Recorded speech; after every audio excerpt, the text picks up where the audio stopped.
لله نحمده ونستعينه ونستغفره ونؤمن به ونتوكل عليه ونعوذ بالله من شرور أنفسنا ومن سيئات أعمالنا من يهده الله فلا مضل له ومن يضلله فلا هادي له ونشهد أن سيدنا ومرشدنا ومولانا محمدا عبده ورسوله أما بعد فأعوذ بالله من الشيطان الرجيم بسم الله الرحمن الرحيم ألف لام ميم ذلك الكتاب لا ريب فيه هدى للمتقين الذين يؤمنون بالغيب ويقيمون الصلاة ومما رزقناهم ينفقون والذين يؤمنون بما أنزل إليك وما أنزل من قبلك وبالآخرة هم يوقنون أولئك على هدى من ربهم وأولئك هم المفلحون وقال الله تبارك وتعالى ليس البر أن تولوا وجوهكم قبل المشرق والمغرب ولكن البر من آمن بالله واليوم الآخر والملائكة والكتاب والنبيين وآتى المال على حبه ذوي القربى واليتامى والمساكين وابن السبيل والسائلين وفي الرقاب وأقاموا الصلاة وآتوا الزكاة والموفون بعهدهم إذا عاهدوا والصابرين في البأساء والضراء وحين البأس أولئك الذين صدقوا وأولئك هم المتقون وقال الله تبارك وتعالى مثل الذين ينفقون أموالهم في سبيل الله كمثل حبة أنبتت 7 سنابل في كل سنبلة 100 حبة والله يضاعف لمن يشاء وقال الله تبارك وتعالى لن تنالوا البر حتى تنفقوا مما تحبون وما تنفقوا من شيء فإن الله به عليم وقال الله تبارك وتعالى من ذا الذي يقرض الله قرضا حسنا فيضاعفه له وله أجر كريم صدق الله العظيم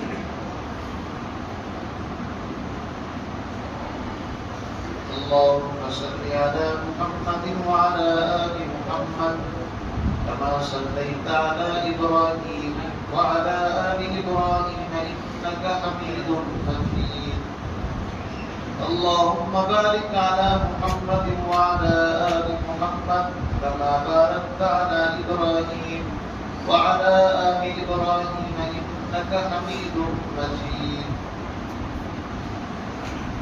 يا رب صل وسلم دائما أبدا على حبيبك خير الخلق كلهم هو الحبيب الذي ترجى شفاعته بكل حول من الأحباب مقتربين رب اشرح لي صدري ويسر لي أمري واحلل عقدة من لساني يفقهوا قولي سبحانك لا علم لنا إلا ما علمتنا إنك أنت العليم الحكيم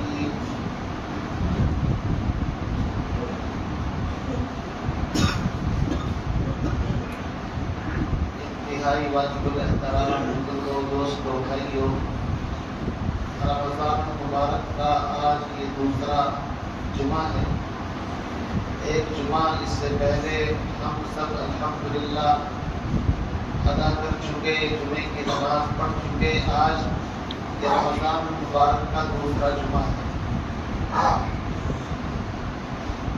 اور رمضان مبارک کی رحمتیں برکتیں چاروں طرف سے الحمدللہ چھائی ہوئی جلوہ فکر قرآن پاک کی تلاوت ہو یا دن کے اندر روزہ ہو یا رات کو تراویح ہو یا تہجد ہو، اپنے اپنے ذوق کے اعتبار سے ایمان والے بھائی اس کام کو ماشاءاللہ انجام دے رہے ہیں، اور اللہ کی رحمتوں میں اللہ رب العزت کی طرف سے جو ٹھاٹے مارتا ہوا ایک رحمتوں کا سمندر ہے اس میں غوطے لگا رہے ہیں۔ میرے بھائی، اور رمضان تو ویسے ہی برکتوں کا مہینہ ہے، اس میں ایک فرض کا ثواب 70 فرضوں کے برابر اور ایک نفل کا ثواب فرض کے برابر، ایک کا ثواب 70 کے برابر تو ویسے ہی ملتا ہے اس مہینے کی وجہ سے۔ اسی وجہ سے اللہ کا فضل ہے، مسلمانوں کا ایک بہت بڑا طبقہ اللہ نے جن کو صاحب مال بنایا ہے، صاحب حیثیت بنایا ہے، جن کے مالوں پر زکوٰۃ فرض ہوتی ہے، وہ رمضان کے اس بابرکت مہینے کے اندر اپنے مالوں کی زکوٰۃ نکالتے ہیں۔ اسلام کی بنیاد 5 چیزوں کے اوپر ہے۔ سب سے پہلی چیز کلمہ شہادت، اشہد ان لا الہ الا اللہ و اشہد ان محمد رسول اللہ۔ سب سے پہلے اس کا اقرار کرنا ہوتا ہے۔ جب بندہ صرف دل سے اس چیز کا اقرار کرتا ہے، زبان سے کہتا ہے، تو وہ ایمان کے اندر داخل ہو جاتا ہے۔ اب اس کے اوپر اور بہت ساری چیزیں واجب و ضروری ہو جاتی ہیں۔ اب اگر وہ عاقل بالغ ہے تو نماز فرض ہو جاتی ہے، روزہ فرض ہو جاتا ہے، لیکن نماز اور روزے کے لیے مالدار ہونا ضروری نہیں ہے، چاہے وہ غریب ہو چاہے مالدار ہو، ہر ایک پر نماز عاقل بالغ ہونا ضروری ہے، مسلمان ہونا ضروری ہے، اس پر نماز فرض ہو جاتی ہے۔ لیکن حج اور زکوٰۃ یہ 2 ایسی چیزیں ہیں کہ جن کا تعلق سیدھے مال سے۔ اگر کسی کے پاس 52.5 تولے چاندی یا 7.5 تولے سونا یا اتنا نقد پیسہ یا مال تجارت اس کے قرض سے زائد، کسی کا قرض بھی اس کے اوپر نہیں ہے، اور سال گزر جائے اس مال کے اوپر، تو اس آدمی کو صاحب نصاب کہا جاتا ہے۔ اب اس کے مال کے اوپر زکوٰۃ فرض ہوتی ہے، لیکن زکوٰۃ اس مال پر فرض ہوتی ہے جو اس کی اپنی اصلی ضرورت سے زائد ہے۔ مثلاً پہننے کے کپڑے ہیں، رہنے کے لیے مکان ہے، آنے جانے کے لیے موٹر بائک کاریں ہیں، یا اسی طریقے سے کارخانے کی جو مشینیں ہیں وہ ہیں، ان تمام چیزوں پر زکوٰۃ فرض نہیں ہے۔ ان کو الگ کرنے کے بعد جو اس کی اصلی ضرورت سے زائد مال بچتا ہے تو اس کے اوپر زکوٰۃ واجب ہے، اور زکوٰۃ جو ہے یہ غریبوں کا حق ہے اس مالدار کے اوپر۔ اگر یہ حق ادا نہیں کرے گا تو اس کی سرزنش ہوگی، اس پر تنبیہ ہوگی، اللہ کی طرف سے غصہ اور اللہ کا قہر نازل ہوگا۔ اسی لیے قرآن پاک میں ایک جگہ فرمایا ہے کہ وہ لوگ جو اپنے مال کو، سونے چاندی کو جمع کر کے رکھتے ہیں اور مال کی زکوٰۃ نہیں نکالتے، تو اللہ فرماتے ہیں کہ ان کو جہنم کی آگ میں تپا کر کے ان کی پیشانی کو، ان کے پہنوں کو، ان کی پیٹھ کو داغا جائے گا اور کہا جائے گا ھذا ما کنزتم لانفسکم، یہ تمہارا وہ خزانہ ہے جس کو تم گن گن کر جمع کر کر کے رکھتے تھے اور غریبوں کا حق ادا نہیں کرتے۔ میرے بھائیوں، میں نے آپ حضرات کے سامنے قرآن پاک کی جو چند ترتیب وار آیتیں پڑھی ہیں، ان سب کے اندر جو کومن چیز مجھے بیان کرنی ہے وہ یہی ہے، انفاق فی سبیل اللہ، کہ بغیر اللہ کے راستے میں خرچ کیے ہوئے انسان متقی نہیں بن سکتا۔ روزے کا میں بنیادی مقصد پچھلے جمعے میں بیان کیا تھا، یا ایھا الذین آمنوا، اے ایمان والو تم پر روزے فرض کیے گئے، اور یہ تم پر ہی نہیں، کما کتب علی الذین من قبلکم، تم سے پہلی امتوں پر بھی روزے فرض کیے گئے ہیں۔ یا اللہ اتنی مشقت ہم پر کیوں ڈالی آپ نے، کیوں روزے فرض کیے؟ تو اللہ نے اس کا جواب دے دیا لعلکم تتقون، میں تمہیں متقی اور پرہیزگار بنانا چاہتا ہوں، اور متقی پرہیزگار کے لیے اللہ کے بڑے بڑے وعدے ہیں، اس لیے میں تمہیں تقوی کی دولت سے مالا مال کرنے کے لیے رمضان المبارک کے 1 مہینے کا پیکج، 1 مہینے کا کورس، 1 مہینے کے روزے تم کو دیے جاتے ہیں لعلکم تتقون، تاکہ تم متقی بن جائیں۔ تو جس طرح روزے سے انسان کے ظاہر باطن کی صفائی ہوتی ہے، اندر سے انسان کا میل کچیل نکلتا ہے، انسان صبح سے شام تک حلال چیزوں سے بھی اللہ کے حکم کی وجہ سے رک جاتا ہے، اللہ نے ایسے ہی صاحب مال پر مال میں کچھ حصہ فکس کر دیا ہے، یہ دیکھنے کے لیے کہ اگر اس کے دل کے اندر انسانیت کی محبت ہے، غریبوں سے، یتیموں سے، مسکینوں سے پیار ہے، اللہ کی مخلوق کو اللہ کا قربہ سمجھتا ہے، اور یہ مال کو اپنی جاگیر نہیں سمجھتا بلکہ مال کو اللہ کی ایک نعمت اور اللہ کا ایک عطیہ اور تحفہ سمجھتا ہے، تو پھر کوئی وجہ نہیں ہے کہ جب اس کو خرچ کرنے کے لیے کہا جائے یہ ضرور خرچ کریں۔ قرآن پاک جہاں سے شروع ہوتا ہے الف لام میم ذالک الکتاب لا ریب فیہ ھدی للمتقین، اللہ فرماتے ہیں یہ کتاب ہدایت ہے متقیوں کے لیے، پرہیزگاروں کے لیے۔ اب سوال یہ پیدا ہوتا ہے متقی کون ہے؟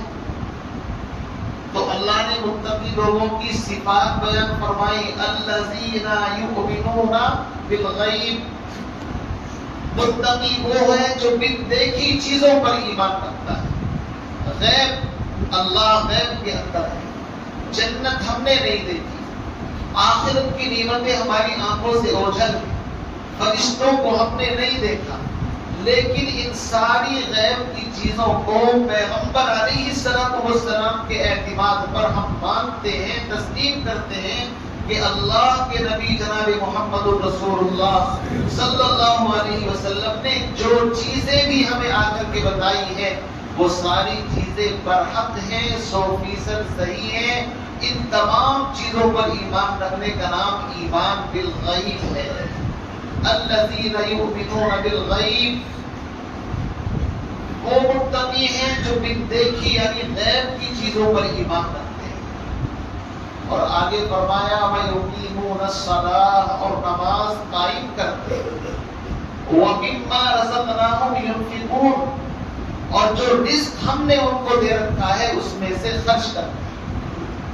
اس آیت میں آپ غور کریں، اللہ یہ فرما رہے ہیں جو رزق ہم نے دے رکھا ہے، بتائے چلا اے انسانوں، اے مالداروں، اکڑنے کی ضرورت نہیں، گھمنڈ کرنے کی ضرورت نہیں۔ یہ مال کوئی یہ نہ سمجھے کہ میں نے اپنی محنت سے، اپنے دماغ سے، اپنے ہنر سے کمایا ہے۔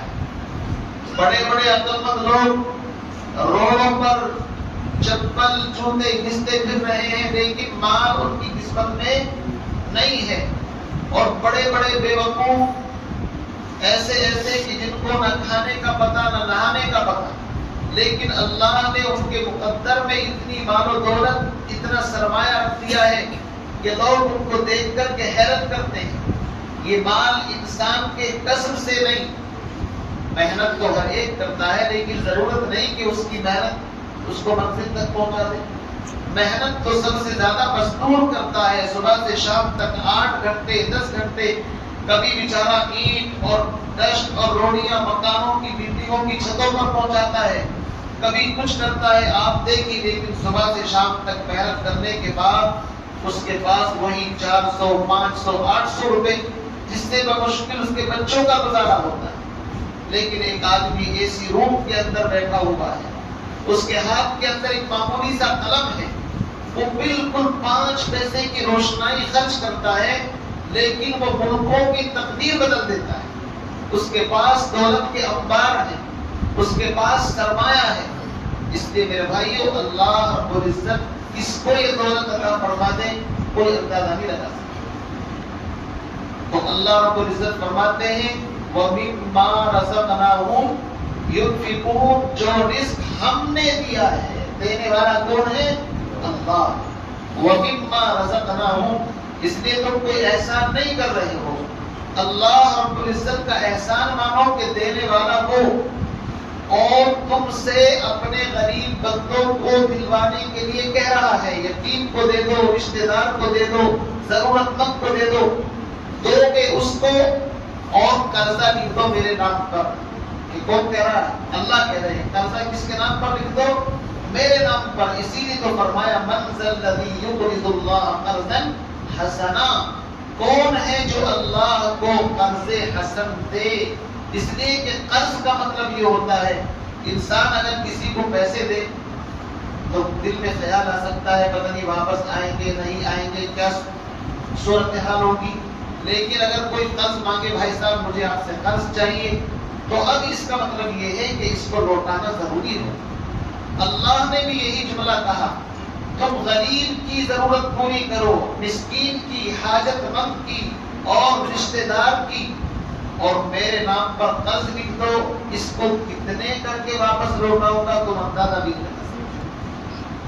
فرمایا مثل الذین ينفقون اموالهم فی سبیل اللہ، وہ لوگ جو راہ خدا میں مال خرچ کرتے ہیں، ان کی مثال قرآن نے جو دی ہے وہ بڑی عجیب دی ہے، ہر آدمی کی سمجھ میں آ جائے۔ کسان اپنے گھر سے ایک بوری یا ایک کٹے میں تھوڑا سا گندم لے کر کے جاتا ہے، 2 دھڑی 4 دھڑی 5 دھڑی، اور لے جا کر کے اس کو کھیت کے اندر ڈال دیتا ہے۔ ابھی تو عقل یہ کہہ رہی ہے کہ تم اس کو ضائع کر رہے ہو، یہ تو کم ہو رہا ہے۔ اگر 1 کوئنٹل اناج کسی کے یہاں ہو، 5 دھڑی لے کر کے جائے 25 کلو، تو 25 کلو عقل کہے گی کم ہو گیا بھائی صاحب۔ میں آپ سے کہوں کہ آپ کسی غریب کو، مسکین کو، محتاج کو کسی مدرسے کے اندر دے دو، اور آپ کے پاس 1 لاکھ روپے ہے، میں کہوں 10,000 روپے دے دو، تو آپ کہو گے کہ یار اس میں تو 90,000 رہ جائیں گے اکاؤنٹ میں، 10,000 روپے کا بھی انکم آئے گا نا محسوس کہ کم ہو گیا۔ عقل کہے گی کم ہو رہا ہے، لیکن اللہ کا وعدہ جو قرآن مقدس کے اندر ہے، اللہ نے قرآن پاک کے اندر ارشاد فرمایا یمحق اللہ الربا ویربی الصدقات، اللہ سود کو، بیاج کو، ان چیزوں کو گھٹاتا ہے اور صدقات کو ہمیشہ بڑھاتا ہے۔ تم اندازہ نہیں کر سکتے، اگر تم نے 1 لاکھ میں سے 10,000 20,000 غریبوں پر تقسیم کر دیا، ٹھیک ہے تمہارے پاس میسج آئے گا، SMS کے ذریعے سے تمہیں اطلاع انفارمیشن دی جائے گی کہ 20,000 روپے مائنس ہو گئے، لیکن خدا کی قسم یہ مائنس نہیں بلکہ اللہ سے پوچھو، اللہ فرماتے ہیں پلس ہو رہا ہے۔ اور کتنا پلس ہو رہا ہے؟ ایک جگہ فرمایا من جاء بالحسنۃ فلہ عشر امثالها۔ یہ میں آپ کے سامنے رب کا قرآن پڑھ رہا ہوں، یہ حفاظ بیٹھے، یہ آیتیں قرآن کی ہیں جو پڑھ رہا ہوں، میں کسی معمولی کتاب کا حوالہ نہیں ہے، اللہ کی احکم الحاکمین کی کتاب جو ساری کتابوں کی سردار، کتاب ہدایت، ہدی للعالمین، ہدی للناس، اور جس کے بارے میں قرآن نے سب سے پہلے کہہ دیا لا ریب فیہ، اس میں کوئی شک و شبہ کی گنجائش نہیں ہے۔ اس قرآن پر شک کرنے والا ایمان سے خارج ہو جائے، اس قرآن پر شک کرنے والا ایمان سے ہاتھ دھو بیٹھے گا۔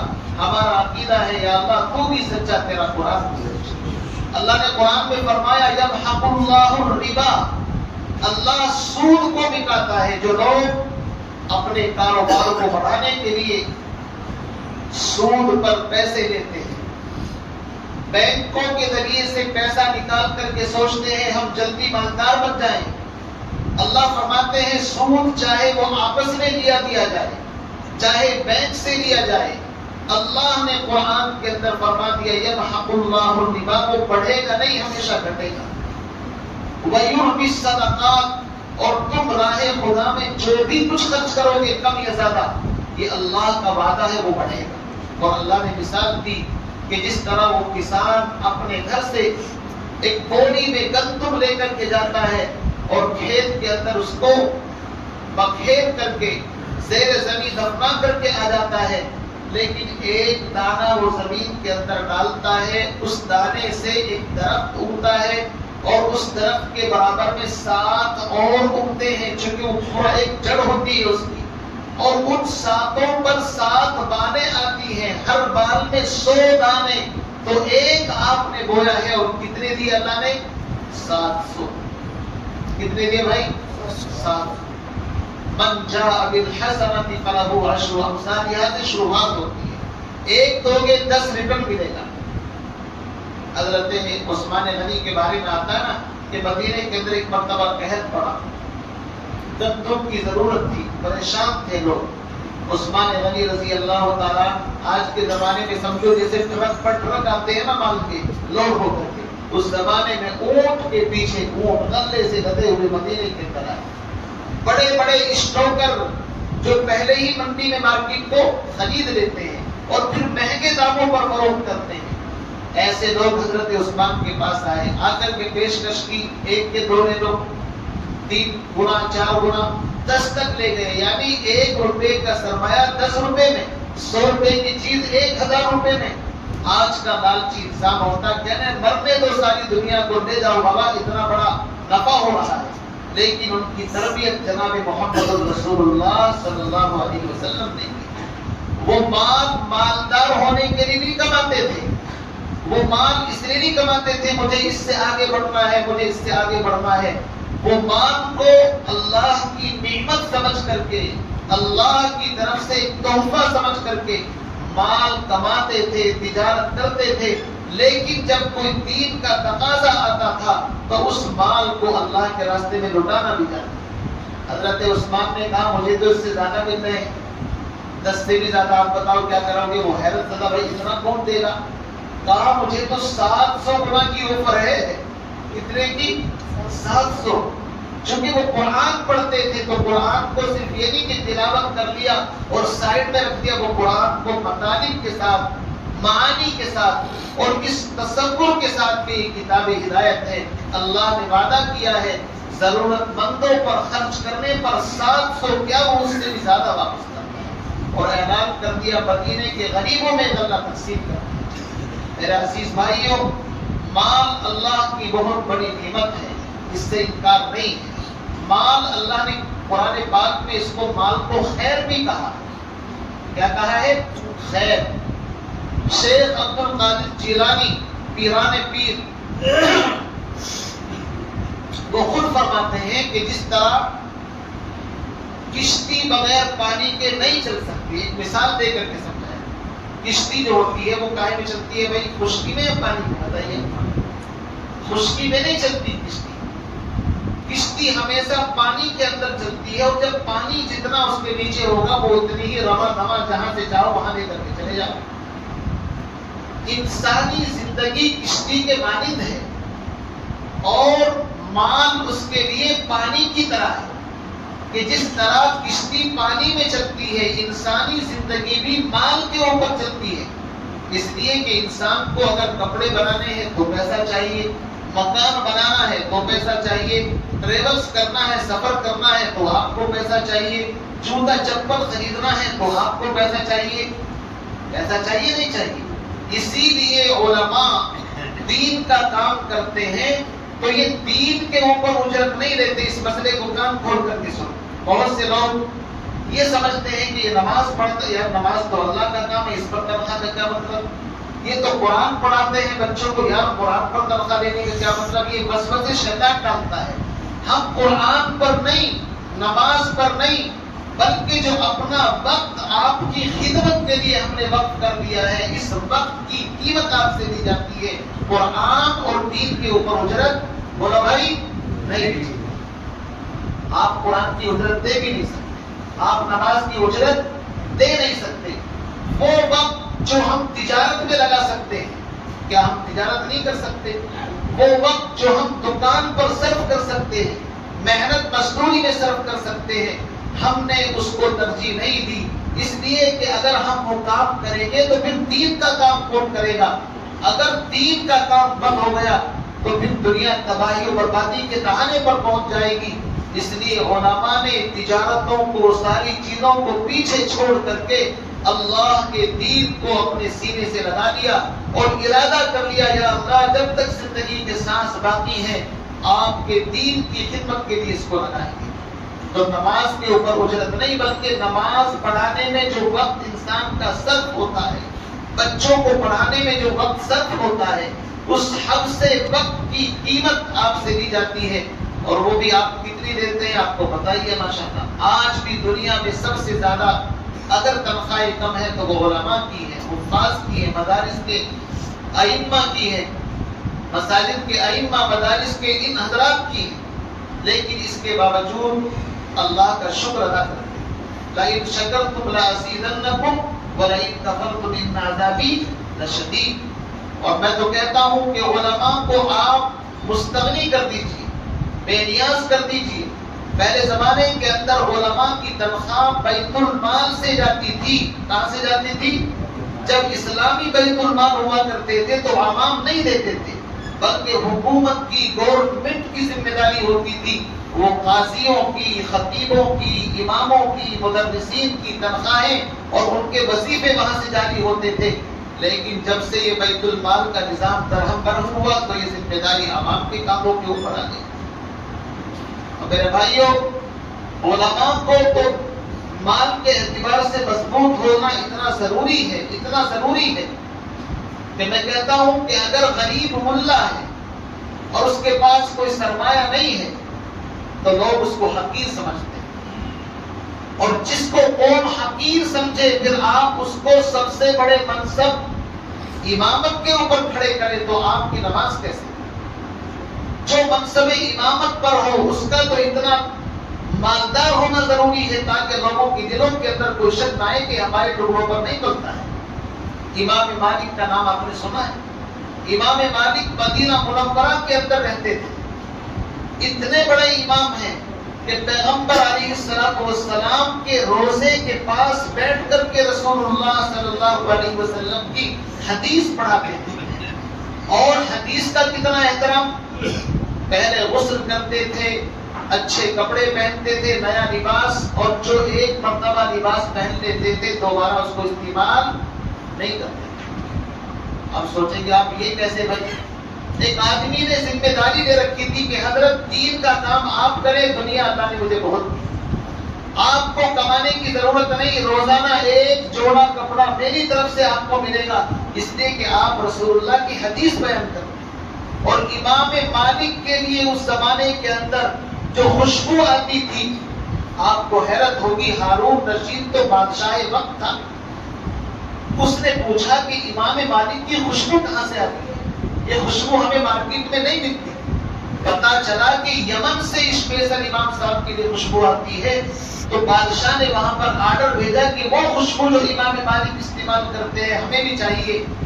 آپ کو حیرت ہوگی اس عطار نے لکھ کر کے بھیجا کہ آپ بادشاہ وقت ہیں سر آنکھوں پر، لیکن آئندہ 10 سال تک کے لیے ایڈوانس امام صاحب کی بکنگ ہے میرے پاس، میں آپ کو نہیں دے سکتا. یہ غریب ملا بھی ان کا کام کر کے نہیں گئے ہیں. ہم تو سوچتے ہیں کہ یار جس کے پیروں میں چپل نہ ہو یہ بالکل صحیح آتی ہے، اور جس کے کپڑے سفید، جس کے پاس داڑھی، گھوڑا پگلا، اس سے بدنام ہو جانا شروع ہو جاتے ہیں. غریب ملا بھی ان کا کام نہیں کر سکتا. دین کا کام وہ کرے گا اللہ نے جس کو ہر طریقے سے نوازا ہے. وہ کسی کی ایسی ویسی نہیں سنے گا، نہ وہ کسی کے سامنے جی حضوری کرے گا، نہ وہ کسی کے تلوے چاٹے گا. غریب آدمی ہے تو ڈر جائے گا ویسے یار یہ کچھ نہ کہہ دے مجھے، کہ بھائی وہ دین کا کام کرے گا. امام مالک رحمۃ اللہ علیہ کی 10 سال کی بکنگ جب پتا چلا تو امام مالک نے اپنے پاس سے ایک خوشبو کا ایک صندوق بادشاہ وقت کو گفٹ کیا کہ لو ہم دیتے ہیں. یہ حضرات دین کا کام کرتے گئے.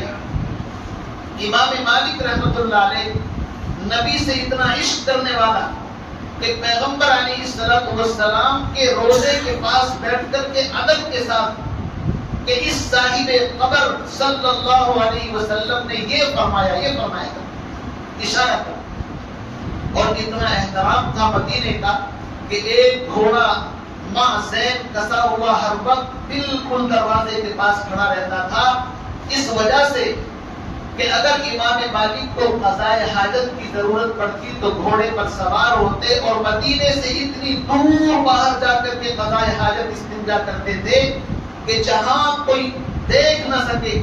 کسی نے پوچھا کہ آپ مدینے سے اتنی دور جاتے ہیں؟ فرمایا مجھے حیا اور شرم آتی ہے.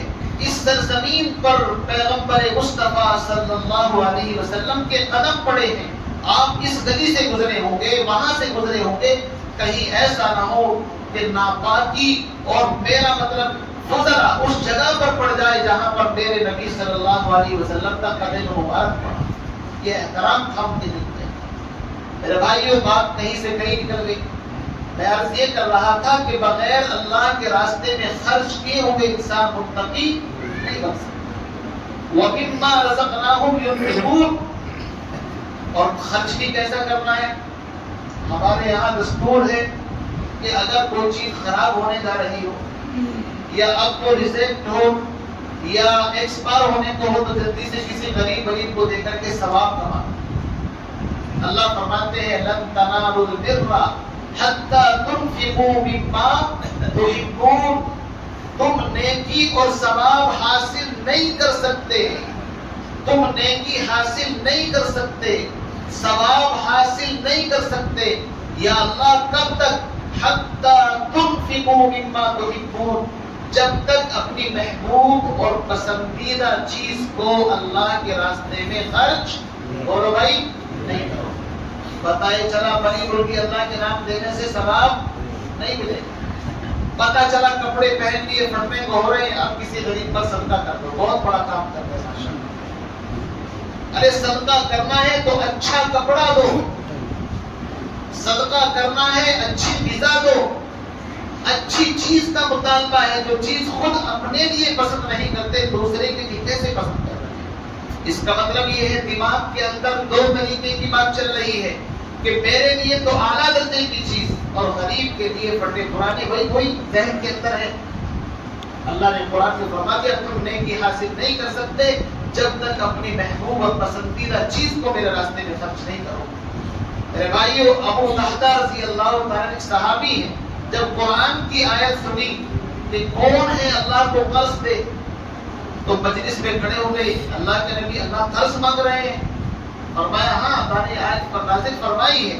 فرمایا میرا ایک باغ ہے جس کے اندر 700 درخت ہیں, ایک نہیں دو نہیں 700 کھجور کے درخت, اور وہی میری ملکیت میں باغ ہے, اس کے علاوہ اور باغ بھی نہیں ہے.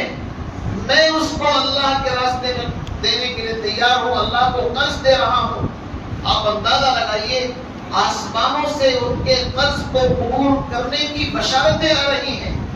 اور وہ گئے اور جانے کے بعد اپنے باغ کی جو ڈور ہوتی ہے نا, ڈوری اس کو بولتے ہیں ہم لوگ, اس کے باہر کھڑے ہو گئے اور جا کر کے اپنی بیوی کو بچوں کو آواز دی, یا ام دحدہ, اے دحدہ کی وہاں, یا مطلب اپنی بیوی کو آواز دی, بچوں کو آواز دی اور ان سے کہا یہ باغ میں اللہ کو دے چکا ہوں, اب ہمارا کوئی حق نہیں. لکھا ہے کہ جو کھجور نے ان کے بچوں نے ہاتھوں میں اٹھا رکھی تھی وہ بھی زمین پر تھا کہ ابھی ہم اللہ کو دے چکے. اور خوشی خوشی اس باغ سے باہر نکل کر کے آ گئی اور آ کر کے اپنے شوہر کو شاباش دی. خدا کی قسم شوہر ہو تو تم جیسا ہو کہ جس نے اللہ کے قرآن کو سن کر کے فوراً اللہ کے راستے میں صدقہ کر دیا. آپ جیسا شوہر تو قسمت والے کو ملے گا. کہاں وہ خواتین, کہاں وہ مرد, آج تو بس ان کے قصے سنتے ہیں تو حیرت ہوتی ہے. اللہ نے ہمیں اتنا سب کچھ نواز رکھا ہے, لیکن اس کے باوجود ہم سمجھتے ہیں کہ مال میں سے کچھ دے کے تو غریب ہو جائے. الشیطان یعدکم الفقر ویأمرکم بالفحشاء. اللہ قرآن میں فرماتا ہے شیطان تمہیں ڈراتا ہے, بابا خرچ کرو گی تو تمہارے پاس کچھ نہیں رہے گا, تم دے دو گے تم کنگار ہو جاؤ گے. اللہ نے قرآن میں فرمایا ومن یبخل فإنما يبخل عن نفسه والله الغني وأنتم الفقراء. لوگوں تم اگر بخل کرو گے، اپنے لیے بخل کرو گے، اور اللہ تو غنی ہے، بے پرواہ ہے، اگر تم اللہ کے راستے میں خرچ کرو گے، اللہ کسی کا سرمایہ ایسا نہیں ضائع فرما دے۔ اللہ نے تو 10 گنا 700 گنا اضعاف مضاعفہ کا وعدہ فرمایا ہے۔ اس لیے میرے بھائیوں، اللہ نے رمضان کے اس مبارک مہینے کے اندر آپ حضرات کو سرمایہ مال و دولت دیا ہے، جن پر زکوٰۃ ہے وہ اپنے مالوں کی صحیح زکوٰۃ نکالیں۔ آپ مدارس کو دیں، اپنے رشتہ داروں میں غریب ہیں ان کو دیں، یہاں پر بیوائے ہیں ان کو دیں، یتیم مسکینوں کو دیں، اور جہاں جہاں بھی جائز مصرف ہے تلاش کر کر کے ان تک اپنی زکوٰۃ کو پہنچائیں۔ اور ہمارے پاس یہاں اردو المدارس دارالعلوم دیوبند کی رسید ہر سال رہتی ہے، دارالعلوم کی رسید رہتی ہے، یہ بڑے مدارس ہیں، تو اس لیے آپ حضرات جب بھی آپ کو موقع ہو، مسجد میں ظہر کے بعد، عصر کے بعد، عشاء کے بعد، تراویح کے بعد، فجر کے بعد، انشاءاللہ ہم یہیں پر رہتے ہیں، تو جو ان مدارس کے اندر دینا چاہتے ہو ان کے اندر بھی آپ دیں، آپ ان سے رسید حاصل کر لیں، اور آپ کے محلے میں کہیں بھی اگر آپ کی نظر کے اندر کوئی ہو اس کا بھی خیال رکھیں۔ باقی جو لوگ پیشہ ور بھکاری ہیں، جن کا کام یہ ہے کہ صدیاں بیت گئی لیکن ان کی مانگنے کی عادت نہیں چھوٹی، ایسے لوگوں کو دینے سے کوئی فائدہ میں سمجھتا ہوں نہیں، چونکہ بھیک صرف اس لیے تھی کہ لے کر کے پھر انسان دینے والا بنے، یہ اس لیے نہیں کہ انٹرنیشنل بھکاری بن گئے، بس ایک مرتبہ دینا شروع کر دیا تو اب ہر سال دینا شروع کر دیا، بلکہ اس کی اولاد نے بھی اس کام کو لے لیا، اور اولاد نے بھی اس کام کو لے لیا۔ بھائی واہ کیا بات، ہونا تو یہ چاہیے تھا کہ انسان، حدیث کے اندر فرمایا جو لوگ مال مانگ کر کے مالدار بنتے ہیں، کل قیامت کے دن ان کی پیشانی کے اوپر گوشت نہیں ہوگا، لوگ پہچان لیں گے یہ بھکاری تھا، بھیک مانگ مانگ کر کے اس نے پیسہ جمع کیا۔ اور لوگ بھیک مانگنے کے لیے آپ کو حیرت ہوگی، ملکوں کا سفر کر رہے ہیں، باہر کنٹری سے ہندوستان میں آ رہے ہیں، ہندوستان کے لوگ پتہ نہیں کہاں کہاں جا رہے لوگ، حیرت ہوگی آپ کو، بھیک مانگنے کے لیے لوگ حج تک میں بھیک مانگ لیتے ہیں بھائی۔ اس لیے یاد رکھیے، آپ ان چیزوں کا خاص خیال رکھیں۔ اب اسی کے ساتھ ساتھ آپ حضرات سے ایک معتمانہ التماس ہے کہ رمضان ہم نے کہا تھا تھوڑا ہنگامی چلتا ہوگا، پچھلے ہفتے